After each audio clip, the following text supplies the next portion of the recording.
the police announcing on a loudspeaker that it is time for everybody there to go, giving a dispersal order, which is the first step in clearing out that encampment. Fox 11's Matthew Seedorf is there live with a look at what's happening. Matthew.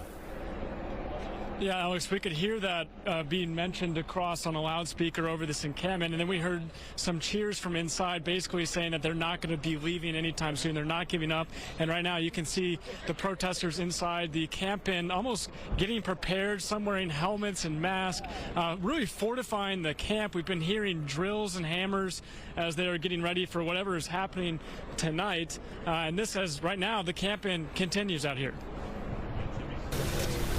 Pro-Palestinian demonstrators Wednesday at UCLA possibly preparing for more conflict. Is that a shield? I mean, you know, we're not going to answer any questions. Umbrellas and helmets being carried into their camp while mobile barricades are set up nearby. Hey, we're not going to talk to Fox. Why Fox? Why not? We're really busy today, so we're just prioritizing. Demonstrators wouldn't speak with Fox 11, but held a press conference Wednesday. Law enforcement simply stood at the edge of the lawn and refused to budge as we screamed for their help. Organizers suggesting police should have intervened quicker during clashes Tuesday night with counter-protesters, which contradicts the group's list of demands, which includes to abolish policing. Campus safety left within minutes. External security the university hired for backup watched, filmed, and laughed on the side as the immediate danger inflicted upon us escalated. Fireworks and bear spray used between the two sides, some people beaten with no law enforcement around. Hours later, pro-Israeli protesters cheer as authorities walk in. I've come here every day. You've been here.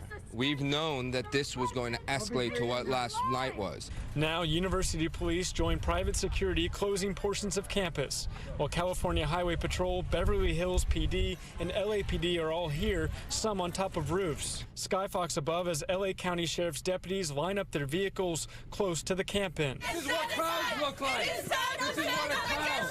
The circus is right here. Protesters and counter-protesters outside the camp Wednesday disagreeing with the police response. I don't know how they could go to bed last night not thinking we have to stop this before someone potentially gets killed. Would you have preferred that police didn't show up last night, or what do you mean? I'm sorry. Yeah. It is completely right for people to stand up, put their bodies on the line, put their futures on the line, risk their future careers to stop a crime against humanity. LA Mayor Karen Bass tells Fox 11 LAPD is supporting regional law enforcement on next steps to ensure our students and campus are safe. There must be a full investigation into what occurred on campus last night. While UCLA's chancellor says we are also carefully examining our own security processes. This is a dark chapter in our campus's history. We will restore a safe learning environment at UCLA. There is some sort of energy in the air where it feels like the protesters are almost preparing for some sort of confrontation tonight. You can see them on the other side of this man-made barrier, really setting up these human-like shields that they can be using for some sort of activity, possibly as soon as tonight. As I was mentioning, that disperse order was given, and we're seeing massive members of law enforcement surrounding this camp-in right now. Reporting live, Matthew Seedorf, Fox 11 News. And you also mentioned that the response from the protesters inside when they heard the dispersal order was cheering and laughter, almost seemingly to taunt law enforcement, which is a much different reaction than we saw 1 week ago tonight when you were on the campus of USC and LAPD moved in and made almost 100 arrests. Exactly. They're saying that we won't go is what they were chanting out here tonight. At USC, they were chanting that as well, but at the end of the day, they kind of all got in a circle and gave in and were arrested pretty easily. Just put their hands behind their back and walked off with police. But they weren't wearing helmets and goggles and all the rest of it, and there hadn't been days leading up to this. It is a statement of fact that the pro-Palestinian protesters were not the aggressors last night. They were essentially sitting ducks with LAPD and UCPD letting them be attacked for hours. They are saying they're nonviolent, but why the need for helmets, for goggles, for these demonstrations, for this whole thing? Why the need for all of that? That's a great question. We've been trying to speak with them, and they won't talk to Fox 11 or really any media, but you can see, I don't know if you can see this or not, but those plywood boards, they've basically created shields with those, and they've lined their entire encampment with these shields, preparing for something, some sort of confrontation. And I don't know if they're expecting that with law enforcement or more counter-protesters, like what we saw last night. Okay, well, it's sort of a waiting game at this point. Matthew, stay safe out there. We thank you so much. Meanwhile, those clashes between protesters and counter-protesters last night shocked a lot of UCLA students and stunned faculty members as well. Fox 11's Susan Hirasuna is live with that part of the story. Susan. We're on the other side of the encampment, Alex and Marla, and I got to tell you, right now there seems to be something happening in terms of the LAPD that I see here.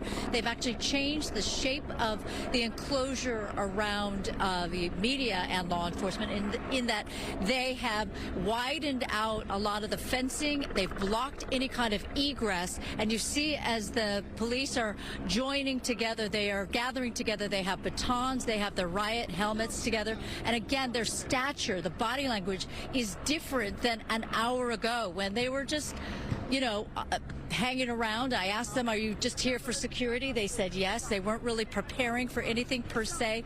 It seems like that is not the case now. So there is an effort, or there is the possibility that there's going to be some kind of action. There was a rumor that at 6 o'clock something was going to go down, and you heard then that there was that announcement that this has now been declared an illegal assembly. We also saw 2 box trucks come into the area. You can't see them from our perspective now, but that sort of suggests either that they're going to start tearing down that encampment, or that somehow there's more reinforcement of something like the barriers, etc.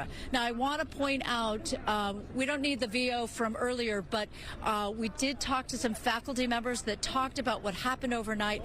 They stood by to declare their support for the students inside that encampment. So take a listen to these 2 faculty members and what they had to say about what happened last night. When our students were in need, the university said that they had called LAPD. At 10 o'clock, they said they'd call LAPD. At 11:30, we were reassured that they called LAPD. I really, honestly don't know what happened, and I don't care. What I do care about is that our students were turned into cannon fodder for 6 hours. What I've seen inside the encampment is a continuation of our learning mission as a university, that students have been learning about each other and about the history of Palestine and Israel, and that if there was any interruption to the learning mission of the university, it is when, because the university chose to not protect students from the violent attacks last night, that they had to close classes. Okay, that particular associate professor, I had asked them the question about the cancellation of classes and whether it was an inconvenience or something that he had a sentiment about. And what he said basically was that there is learning going on right in that encampment, and that it's because of the university's inaction that classes needed to be canceled. So in the meantime, as you're watching, as LAPD officers start the process, I see them all like sort of handling, not all of them, but some of them handling their riot helmets as if there is some kind of action about to take place here.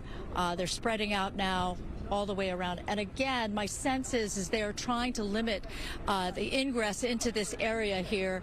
And for us, we're kind of stuck in here as well. So once they go in, we certainly will not be able to follow. At least I don't believe we'll be able to. I do want to say one more thing in light of the fact that there was a lot of criticism of the administration by those 2 faculty members. And Chancellor Jean Block did release a statement at about 2:15 this afternoon. And part of it has to do with the fact that he's aware that the attack on the students and faculty and community was what he calls utterly unacceptable, that there is an investigation going on trying to determine who is at fault. He wanted to express his sincere sympathy to those who were injured last night. But again, a lot of criticism to the administration of UCLA that they handled the skirmishes last night improperly and that a lot of people unnecessarily got hurt. Reporting live in Westwood, I'm Susan Hirasuna. Back to you. And that statement from the chancellor coming 15 hours after this whole thing started. 15 hours later, we finally heard from him. Susan, when that dispersal order went out about 10 minutes ago, telling the students you got to leave, did anybody leave? Oh, no. I don't know that they easily could leave, frankly. Did you see how it's all reinforced? And the pallets now are, you know, they're higher than, what, probably 8 to 10 feet tall. They're not getting out of there anytime soon. They have created this barrier.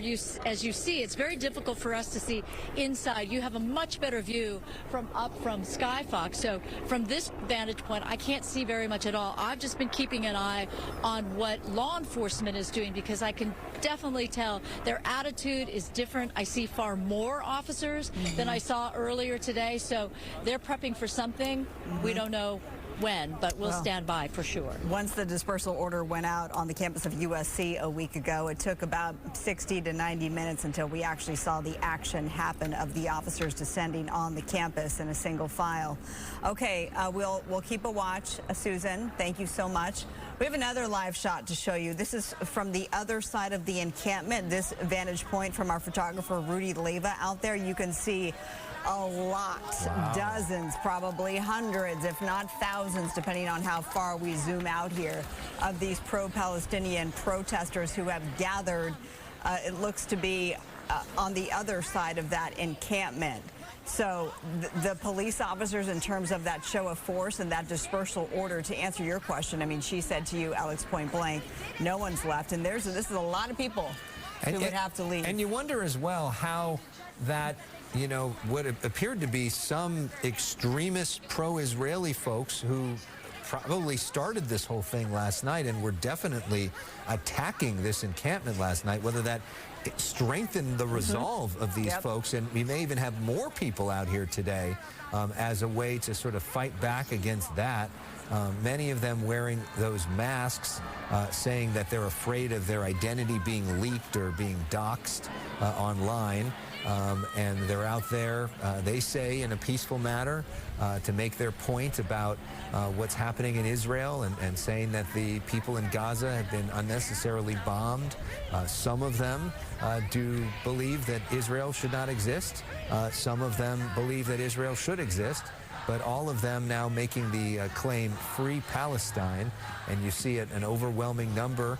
This is a real challenge, Marla, for law enforcement to move in and to try to move a group of this size. Sounds like there's a leader out there, someone who is giving a speech right now, because we just heard everyone applauding at the same time. So it's hard to make out exactly what they're saying, but it says, my tuition, the sign there, is funding a genocide. Our dollars say, no, we want you to divest the flow from Israel. Essentially, that's what that one sign says there. And to that point, Alex, we're going to have a private security expert join us in a few minutes live here. And he was talking about the fact that overnight he was getting requests for private security for people who wanted to go join this pro-Palestinian fight to protest. And they wanted armed officers to be with them so that they could do so safely.